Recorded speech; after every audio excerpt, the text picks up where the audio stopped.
excited about it. And he gets me excited thinking about it. He has a heart of a pastor and the spirit of a person that's truly a missionary in the life of ministry.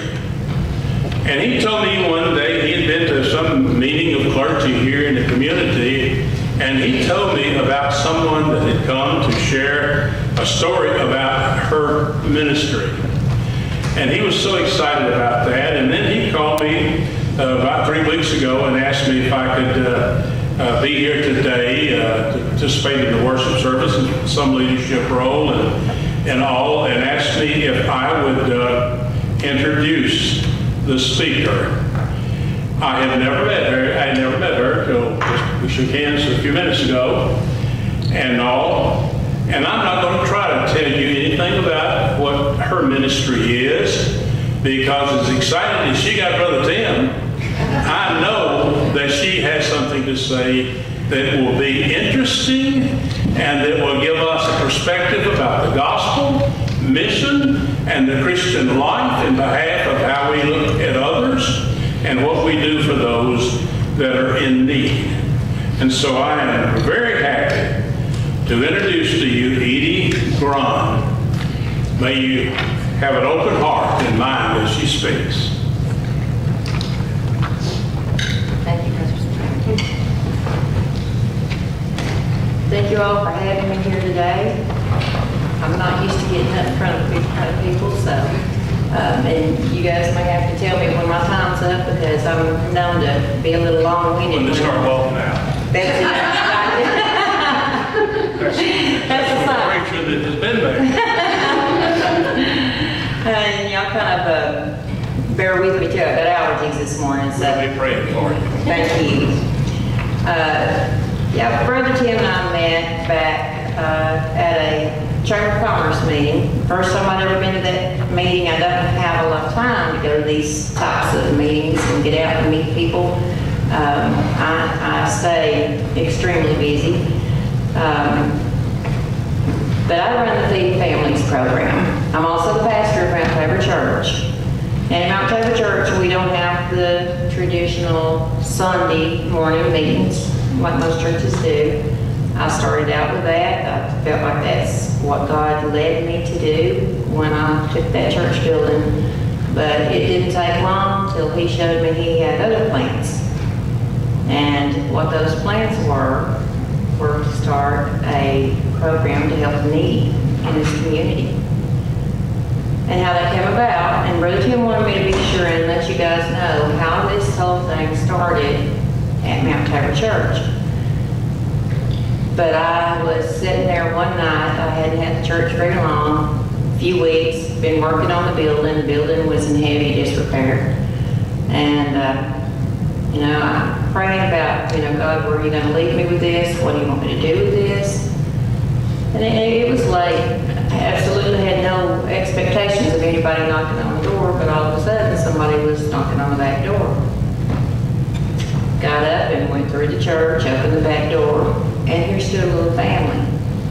Young man, his wife, little boy that was probably 4 or 5 years old, and a baby girl. They had been living in their car. Bless their hearts, they were nasty. They hadn't had a bath in weeks. They hadn't been eating. And the young man asked me, he said, "Ma'am, is this still a church?" I said, yes, of course it is. He said, "Is there any way, do you have any food that you could spare for my babies? Me and my wife will be okay, but my babies are so hungry." And of course, working there on the church every day, and I kept snacks around and kept things. It had a kitchen. So I did up what I could and fed them. And it broke my heart to see this family like this. And I talked to them as they sat there and ate, and they explained how this all came about. And we all think it can never happen to us. I'm telling you from experience, I've been homeless. I know it can happen to anybody, and it can happen in the blink of an eye. But this little family, he was working, but the baby got sick, and he had to miss work to take the baby to the doctor. They only had one vehicle. His boss didn't like it because he missed work, he fired him. And like most people these days, you're one paycheck away from losing your home. So, of course, that first paycheck he missed paying his rent. The landlord wasn't a forgiving person. They kicked him out, him and his family, and didn't even allow him to take their belongings with them. Just come home and there's a lock on the door and a notice. What can they do? They have nothing but the clothes on their back, the blankets that they had around the kids when they left that morning looking for work, and their car. And every penny that this little boy could manage to scrape up, go here and there and the other, looking for jobs, side jobs, odd jobs, something, trying to feed his kids. He'd have to put in that car to run it so that he would have heat for his babies. Can you imagine day and night living in a car in the bitter cold, not knowing if you're even going to have enough money to get gas to turn that car on and to keep your babies from freezing? Can you imagine that? And what is so unbelievable is that there are so many in our community in that same boat. He's not the only one. Now, this story turned out good. I convinced them to come back. I fixed them dinner every night. They'd always wait until it was all dark and everybody was gone. They were ashamed. They were embarrassed. But they would come because those babies needed to eat. And I would cook them dinner in that church kitchen. And you know, the church has two bathrooms with showers. I brought towels. I brought soap. And I encouraged them to go on in there and take a shower. The church has washer and dryer. Old and beat up, but they work. So finally talked them into taking the babies in the bathrooms, one in each bathroom, one parent, one baby in each bathroom, and they got them stripped down and they turned on that warm water. And I want to tell you, there's no feeling like there was when I heard those babies giggling and squealing and laughing because they had warm water running over them. They were warm. They loved it. My heart broke. But they came, and they came, and they came. Several weeks they came like this. Every night I cook them dinner. It might be midnight when they got there, but they come.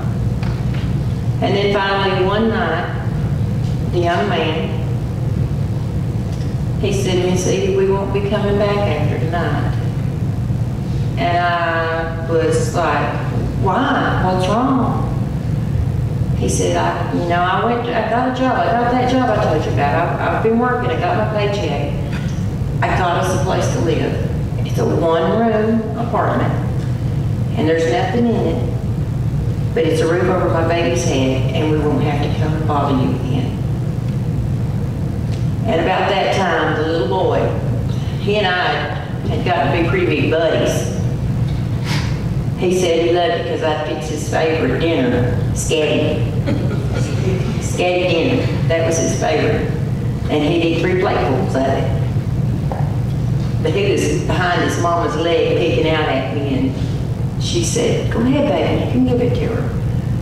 And he hands me a note that he has, in his little boy handwriting, has worked so hard to write to me. And to this day, I have that note hanging up on my wall right behind my desk in the office to remind me of why I do what I do every single day. This note said, "Miss Edee, thank you so much for loving us. Thank you for letting my mom come here, because when she comes here, she smiles."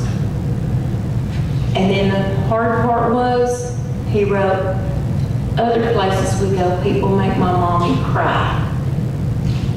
This child saw the world treat his mother and father like garbage.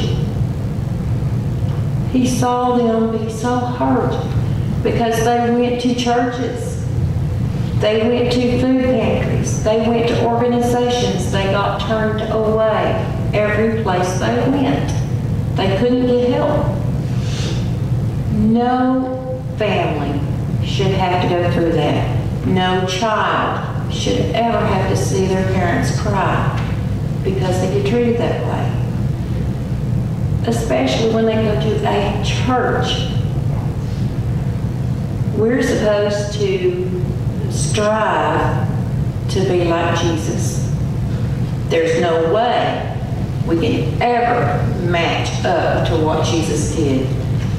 But he left us with directions. We have an instruction book right here that we're supposed to read every day, and it clearly tells us what we need to do if we're ever in doubt. This book, and I love the scriptures read this morning, this book tells us we're to feed the hungry. And it doesn't say that we're supposed to judge which ones are worthy of food. It doesn't say we're supposed to judge them.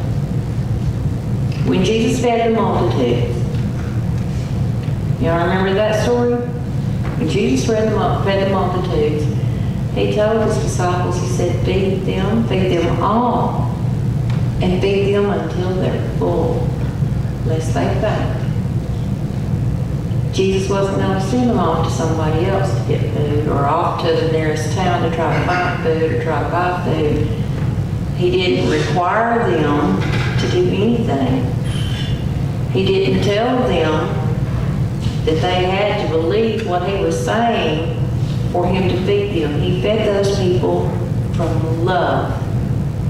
He took care of a basic necessity. And I'm going to tell you, when you're hungry, and I know I've been there, when you're hungry, you can't think about anything except what can you put in your stomach. So when people come to my church, to my food pantry, and they ask for food, I don't demand a lot of proof of their need. I don't ask them why they got where they are. It doesn't matter. God loves them anyway. And if God loves them, why can't I? Why can't all of us? Because these people, they come and ask for help, and we are supposed to help them. With love, not with a grudging heart, with love. So my mission, after a lot of praying, and it's like, and I'll be honest with you, you know, when I started out, I wasn't sure where God was going to lead me, where he was going to direct me. I started out having services at the church, and I tell you, I couldn't get a dozen people in that door on Sunday morning, but on a Monday morning, on a pantry day, I get 200 people to come in that church. And I don't have to give them a sermon while they're there, because my actions and the actions of all my volunteers are going to show them God's love. That right there will show them God's love. When they come in, we treat them with respect and with kindness and with decency and dignity. We allow them to keep their dignity, and we show them love. And I couldn't tell you how many have come back and asked us if we'd pray with them. I couldn't tell you how many have come back and asked how to find that sanctuary with God. So it's not about the building. It's not about me deciding who deserves what food. It's the fact that they all deserve food. And if they come there, and I guarantee you, when they come there, we open our food pantry at 9 o'clock Monday mornings. At 5:30, 6 o'clock, they're lining up. And they line up down the road. Anybody that will pull in there and sit for 4 hours, 5 hours, sometimes in the heat and the cold, waiting for a little old bag of food, I guarantee you they need that food. They don't have to prove anything to me. They need that food. And I give them all that I can give them, which is not always a lot. But these people need food. They need nutrition. They need a chance. They need for Christians to act like Christians and to love them. That's what these people need.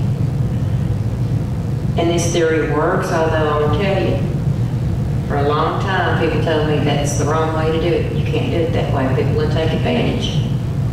That's been just drilled into my head. But you know what? God told me to do that way, so we're going to listen to what God says. And we're going to do it like God says. Because God's not going to leave me wrong. He will tell me what to do, and this is what He says to do. So we're not going to judge. And that's the way that this food pantry is running. It's how it all came about. It started with that one little family knocking on the door in the middle of the night. And you know, a couple of nights later there's another family. Maybe one morning another family. And on and on and on. And it built. And at first it was just fixing a hot meal. Maybe letting them take a shower, washing their clothes. But then I sat down and crunched the numbers, and the amount of money I was spending on those hot meals, I could actually, the ones who had homes, I could actually give them a bag of groceries, give them more food, and they could take it with them and fix it themselves, which leaves them with a little more dignity. Then I could fix them one meal and pay for all the carry-out plates and disposable forks and cups and all this. So financially, it was better to give them a bag of groceries. Now, I've also been told several times, you know, you do too much. You do too much. We open once a week. People need food every week. Children need food every day. What I give them will only last them maybe 2 days, 3, if they're really careful. Depends on the size of the family, how many kids they have. But, you know, they need food every day. Jesus said when He fed the multitudes, feed them and feed them till they're full. So I want to feed these people. And as this has gone, there's been more and more and more to come. We help people from a 6-county-wide area now. Yes, people drive from Joppa to get food. A little old bag of food. I try to make it worth the while of the ones that have to drive a long way. It's hard to do because I struggle every single day to bring the food in that pantry and put it on those shelves. I'm constant, and I'm sure some of you, if you're on Facebook at all, you've probably seen me. I'm on Facebook every day begging for help because I need that help from our community. And yes, you know, I've gone through, people ask, well, is it just for our community or are other people getting it too? You know what? There's no boundaries when people are hungry. Jesus set no boundaries, right? When He fed the multitudes, one time it was Jews, the next time it was Gentiles, correct? I mean, Jesus didn't set boundaries. He fed people. He loved people. That's what we have to do. If people come from Joppa, from Muscle Shoals, I don't care if they come from Fayetteville, if they come and they sit in that line because they need food, I'm going to try to give them food. I empty out my own cabinets many times to make sure nobody leaves empty-handed. But even doing that, there are times when we run out of food. In between pantry days, I do emergency food assistance, or I try to. I can only do that if I have food there to do it with. We have domestic violence victims that come for help. We have cancer patients who have just been diagnosed and they come for help.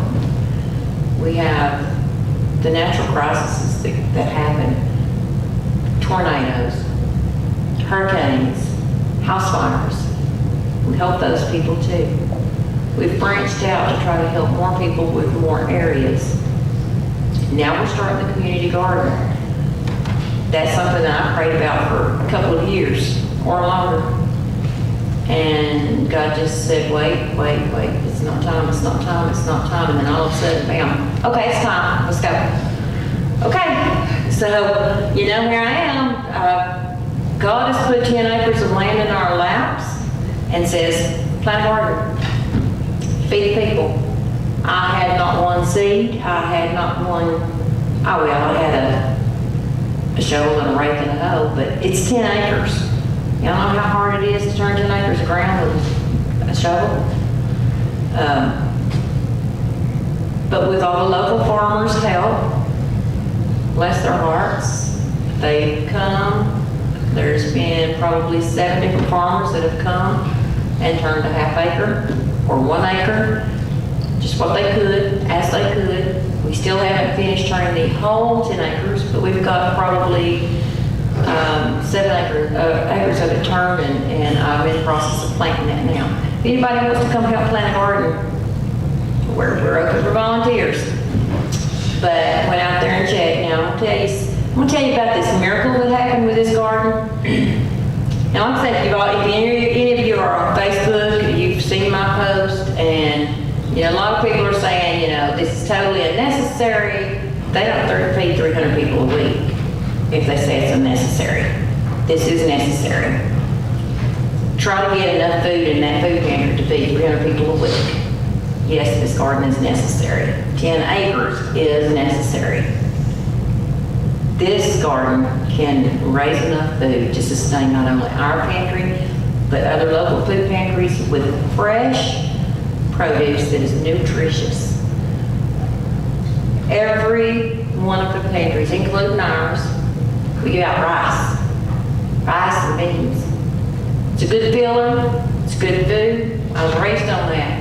But let me tell you something, after you eat it 3 times a day for weeks on end, you're gonna get sick, right? There's no nutrition there.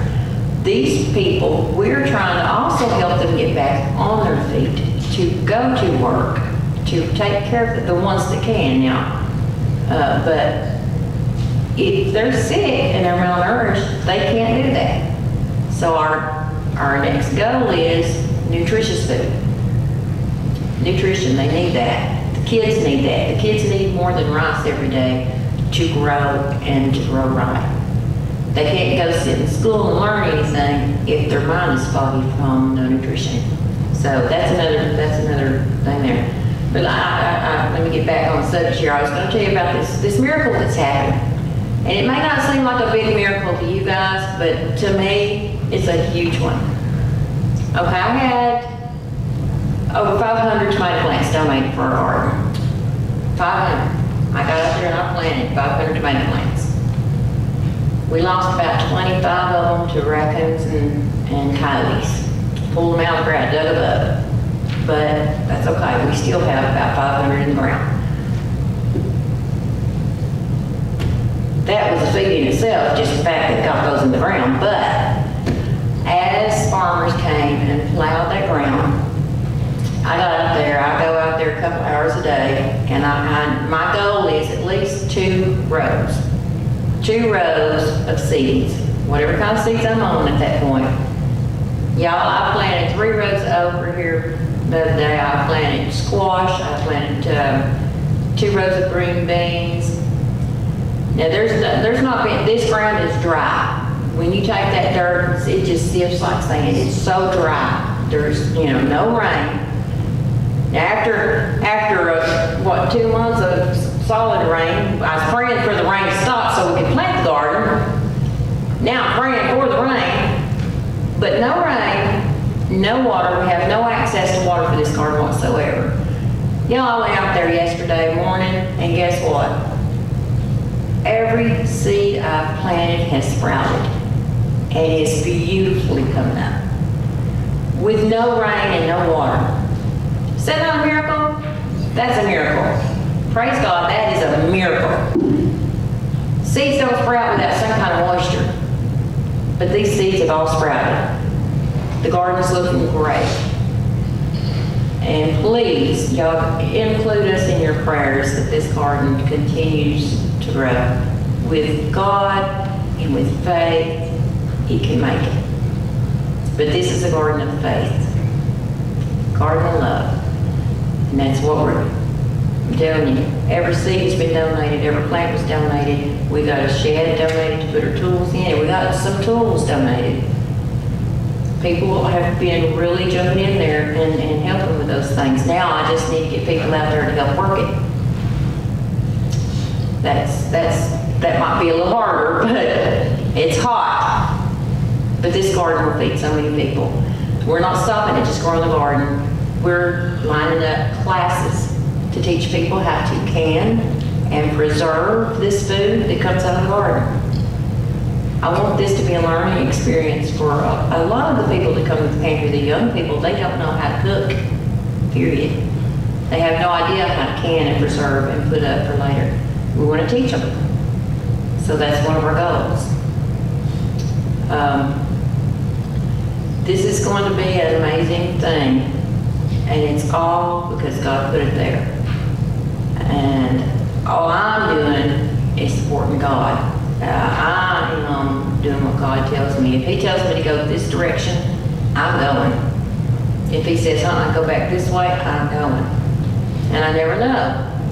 You know, I thought I was going to be standing behind the pulpit up there in Mount Tabor Church every Sunday. I didn't think I was going to be out in the garden in 95-degree weather planting seeds. But hey, if God put you there, that's where you're supposed to be. He does that for a reason. And His plan, I can't even question it. I see it unfold, and I can't question it at all. I just have to have faith. God is good. And with His love and His mercy, this mission that He's put us on at Feeding Families will continue to grow.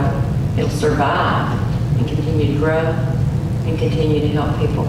Because it's not just people that you guys don't know. It might be your coworker, it might be your friend that comes in there. Did you know that up until about 2 weeks ago, about 60% of the people that come to Feed Families Pantry for help have cancer, or they're caring for a family member who have cancer, terminal cancer. They didn't choose to have that. They didn't choose to lose everything in their lives to cancer. But unfortunately, there is an epidemic of cancer in our country right now, in our world. It's killing a lot of people. There's so many other things too. You know, you never know why these people are in these positions. But as Christians, we're supposed to help. And I do appreciate you guys letting me tell you about all this today. I know I'm long-winded, but I'll stop now. And just want to say thank you for listening. And if you feel led to help, please do. If you want to volunteer, please do. Give me a call. My number's public. All my numbers are public. If you want to help work in the garden, if you want to teach a canning class, if you want to just come out and pull some weeds or pick some beans, if you want to come and volunteer on Sunday, you're welcome to. I mean, not Sunday, but Monday during Pantry Day. You're welcome to. We can use all the help we can get. And as brothers and sisters in Christ, I'm looking to you guys and everybody in the community like you guys to help me with this mission. Thank you.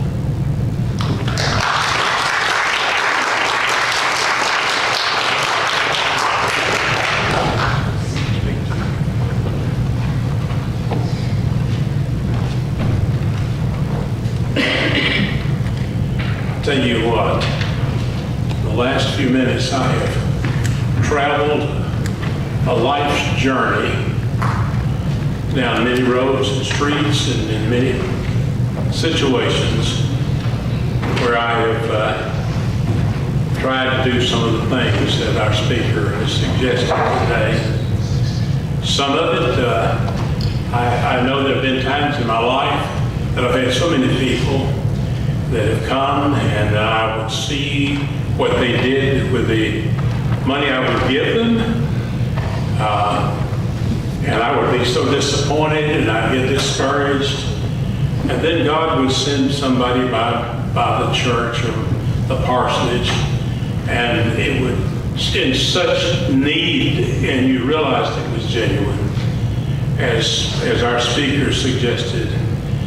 And I would just stop and say a prayer. Lord, thank you for sending somebody by that reestablished my faith in this ministry. And thank you so much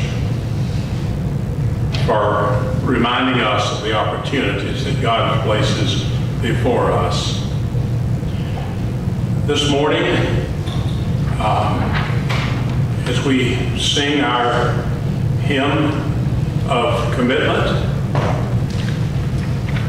if there's anyone here that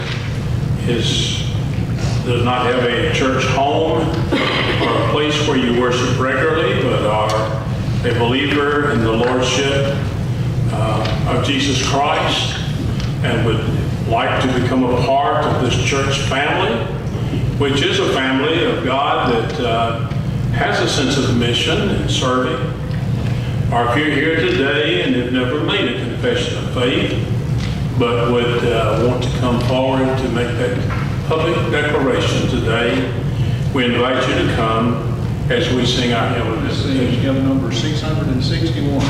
Okay, we've changed. Sing the one that we were going to sing at special music time, but it's very appropriate to sing it now. So stand with me, please. Hymn number 661. Little is much when God is in it.